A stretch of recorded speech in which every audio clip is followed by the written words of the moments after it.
Dear Esther, the morning after I was washed ashore, salt in my ears, sand in my mouth, and the waves always at my ankles, I felt as though everything had conspired to this one last shipwreck. I remembered nothing but water, stones in my belly and my shoes, threatening to drag me under to where only the most listless of creatures swim.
Those islands in the distance, I am sure, are nothing more than relics of another time, sleeping giants, somnambulist gods laid down for a final dreaming.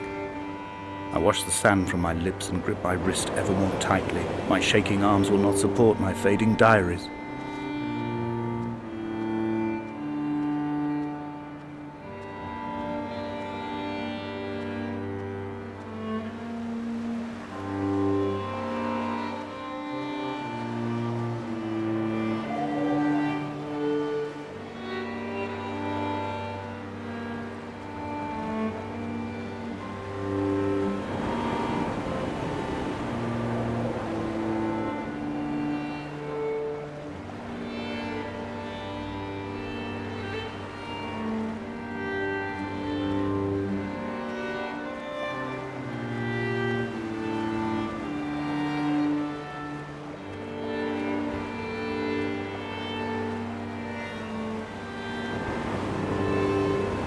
I have found the ship's manifest, crumpled and waterlogged under a stash of paint cans.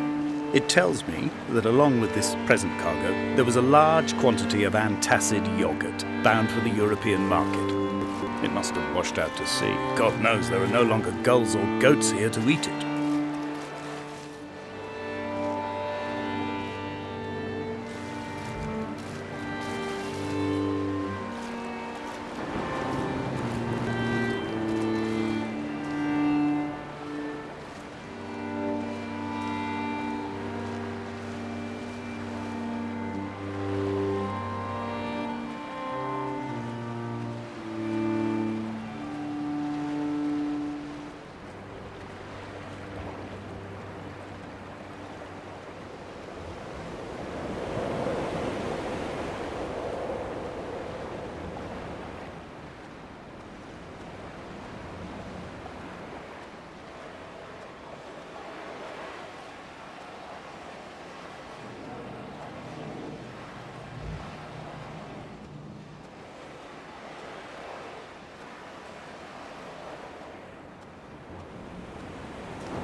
Donnelly's book had not been taken out from the library since 1974.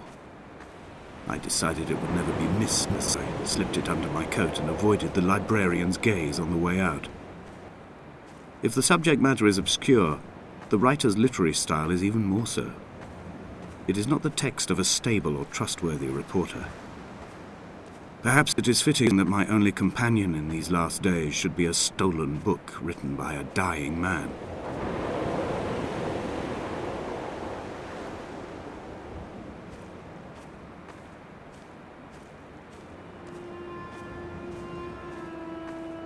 When someone had died or was dying, or was so ill they gave up what little hope they could sacrifice, they cut parallel lines into the cliff, exposing the white chalk beneath. You could see them from the mainland or the fishing boats, and know to send aid or impose a cordon of protection, and wait a generation until whatever pestilence stalked the cliff paths died along with its hosts. My lines are just for this, to keep any would-be rescuers at bay. The infection is not simply of the flesh.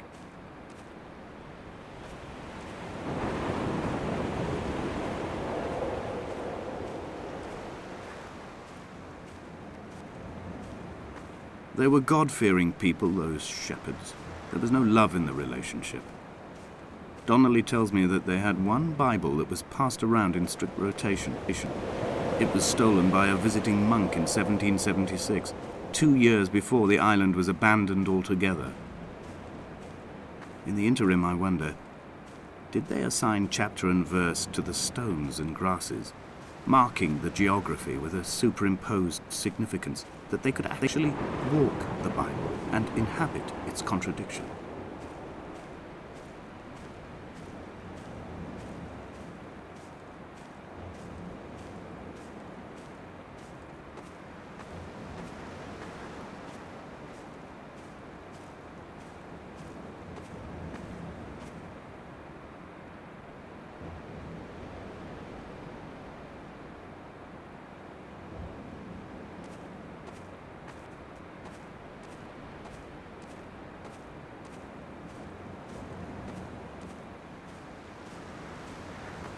Dear Esther, I met Paul. I made my own little pilgrimage. My Damascus, a small semi-detached on the outskirts of Wolverhampton. We drank coffee in his kitchen and tried to connect to one another. Although he knew I hadn't come in search of an apology, reason or retribution, he still spiraled in panic, thrown high and lucid by his own dented bonnet. Responsibility had made him old. Like us, he'd already passed beyond any conceivable boundary of life.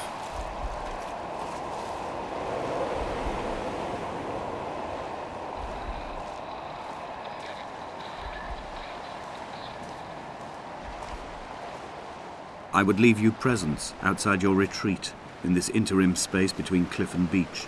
I would leave you loaves and fishes, but the fish stocks have been depleted and I've run out of bread. I would row you back to your homeland in a bottomless boat, but I fear we would both be driven mad by the chatter of the sea creatures.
The vegetation here has fossilized from the roots up.